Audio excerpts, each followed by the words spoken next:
सार्वजनिक संस्थान हैं उनका निजीकरण बहुत बेतुके तरीके से वर्तमान सरकार कर रही है। निजीकरण पूंजीवाद, सामाजिक असमानता और गरीबी को जन्म देता है।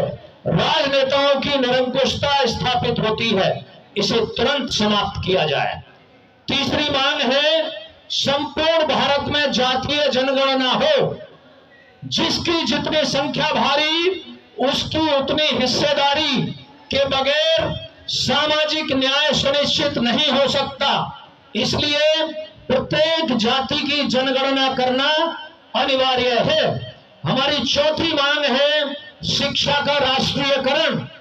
शिक्षा आज चंद पूंजीपतियों के लिए एक व्यवसाय बन गया है, जिसमें देश का आम गरीब नागरिक अपने बच्चों को अच्छी और उच्च कोटि की शिक्षा नहीं दे सकता, जिससे देश में जाति के साथ साथ वर्ग विभाजन को बढ़ावा मिल रहा है, जो कि संविधान के विरुद्ध है।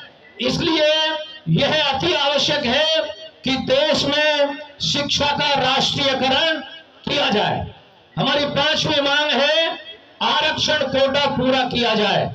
देश में संवैधानिक प्रावधान होने के बावजूद एससी, एसटी, ओबीसी समाज को 73 साल की आजादी के बाद भी शासन प्रशासन में उचित प्रतिनिधित्व तो नहीं मिला है, जिससे देश की सभी संस्थाओं में सामान्य जातियों का प्रतिनिधित्व उनकी संख्या के अनुपात से कई गुना ज्यादा है।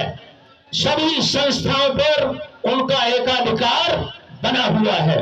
एसटी, एसटी, ओबीसी का आरक्षण कोटा तत्काल प्रभाव से पूरा किया जाए। हमारी छठी मांग है समान नागरिक संहिता पर अंकुश। साथियों, बड़े जोर शोर से चर्चा समान नागरिक संहिता की बात हो रही है। समान नागरिक संहिता की अनुचित मांग पर अंकुश लगाया जाए, क्योंकि भारत का संविधान प्रत्येक नागरिक को धार्मिक आजादी का मौलिक अधिकार देता है। वर्तमान सरकार हिंदू राष्ट्र बनाम ब्राह्मण राष्ट्र घोषित करने की नियत से आरएसएस के इशारे पर समान नागरिक संहिता लागू करने का षड्यंत्र रच रही है और इस प्रकार वो धार्मिक आजादी को छीनना चाहती है। साथियों, हमारी सातवीं मांग है कि बुद्ध धम्म पर्सनल लॉ बनाया जाए। राष्ट्रीय बौद्ध महासभा मांग करती है कि देश में बुद्ध धर्म के अनुयायियों का पर्सनल लॉ बनाया जाए, ताकि देश के बुद्ध धर्म स्थलों का प्रबंधन पूर्णतः बुद्ध अनुयायियों के नियंत्रण में हो और देश की महान बौद्ध संस्कृति की रक्षा की जा सके और उन्हें हिंदू लॉ की पुरातनपंथी पद्धति को मानने के लिए बाध्य न किया जाए। हमारी आठवीं मांग है पुरानी पेंशन स्कीम को बहाल किया जाए। सरकारी सेवाओं से सेवानिवृत्त कर्मचारियों और अधिकारियों की सामाजिक और आर्थिक सुरक्षा को ध्यान में रखते हुए यह आवश्यक है कि पुरानी पेंशन स्कीम को तुरंत बहाल किया जाए। हमारी नौवीं मांग है ईवीएम वोटिंग मशीन। साथियों, बड़े पैमाने पर ईवीएम घोटाला हो रहा है। चुनाव के दौरान वोटिंग मशीन के द्वारा की जाने वाली धांधली की घटनाएं बड़े पैमाने पर सामने आई हैं, जिससे ईवीएम से जनता का भरोसा उठ गया है। स्वस्थ और निष्पक्ष लोकतंत्र के लिए यह अति आवश्यक है कि ईवीएम को तुरंत बंद करके बैलेट पेपर से चुनाव कराए जाए। हमारी आखिरी मांग है, 10वीं मांग है कि श्री विवेक देवराय को तुरंत बर्खास्त किया जाए। भारत के प्रधानमंत्री की आर्थिक सलाहकार परिषद के चेयरमैन श्री विवेक देवराय को तुरंत बर्खास्त किया जाए, क्योंकि उन्होंने संपूर्ण देश की भावनाओं को आहत करते हुए संविधान और लोकतंत्र में आस्था रखने वाले लोगों की भावनाओं को आहत करते हुए संविधान को बदलने की बात एक अखबार के माध्यम से लिखी है। यह किसी देशद्रोह से कम अपराध नहीं है। जिसमें सार्वजनिक भावनाएं आहत हो वो देशद्रोह के दायरे में आता है। इसलिए उनके खिलाफ उचित दंडात्मक कार्रवाई की जाए। साथियों, ये 10 महत्वपूर्ण मांगों को लेकर के आज यह ज्ञापन उपरोक्त तथ्यों और परिस्थितियों को ध्यान में रखते हुए राष्ट्र की एकता और अखंडता को अक्षुण्ण बनाए रखने और भारत के नागरिकों के लोकतांत्रिक और संवैधानिक अधिकारों की सुरक्षा हेतु राष्ट्रीय बौद्ध महासभा, सामाजिक न्याय परिषद एवं देश के सभी सामाजिक न्याय के पक्षधर, अम्बेडकरवादी और मानवतावादी संगठन महामहिम राष्ट्रपति महोदया भारत से विनम्र निवेदन करते हैं कि उपरोक्त मांगों को स्वीकार करते हुए भारत सरकार को उचित कार्रवाई करने के लिए निर्देशित किया जाए। आपकी अति कृपा होगी। साथियों, ये महत्वपूर्ण मांग है ज्ञापन की और इस पर विस्तार से चर्चा इस धरना प्रदर्शन के दौरान में हमारे राष्ट्रीय अध्यक्ष जी की अध्यक्षता में की जाएगी। आप सभी कार्यक्रम के अंत तक धैर्य और शांति बना करके बैठे रहें और यहाँ से एक संकल्प के साथ जाएंगे और तब तक किसी प्रकार की कोई बेचैनी अपने अंदर पैदा ना करें और उस संकल्प को मजबूत होने दें। मैं आज के मंच के संचालक महोदय माननीय इंजीनियर रमेश बनगोत्रा साहब से आग्रह करता हूं।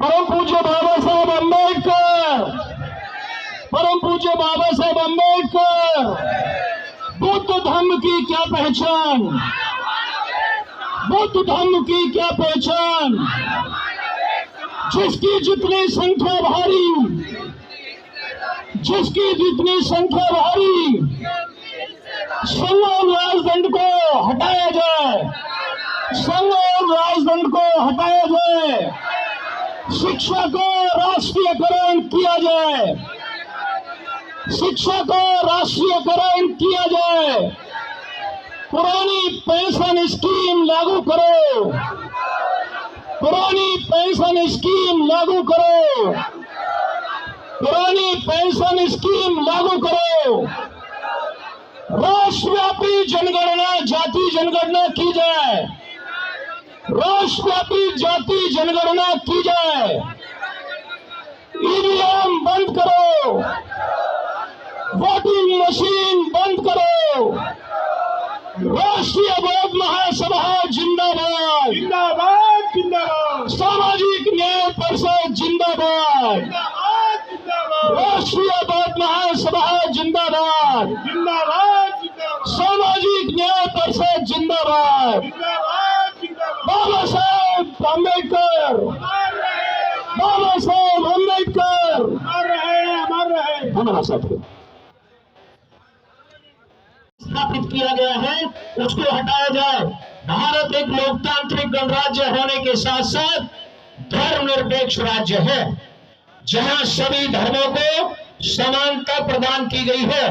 राजतंत्र में पुरोहित हुआ करते थे जिनके आगे राजा अपने राजमहल में नतमस्तक होता था, किंतु लोकतंत्र में सर्वोच्च संस्था संसद होती है जहां देश की जनता द्वारा निर्वाचित प्रधानमंत्री और उसके सहयोगी मिलकर शासन सत्ता का संचालन करते हैं। संसद में ब्राह्मण पुरोहितों के समक्ष जो किसी भी सदन के सदस्य नहीं है उनके आगे भारत के प्रधानमंत्री का नतमस्तक होना लोकतंत्र की मर्यादा के विरुद्ध है।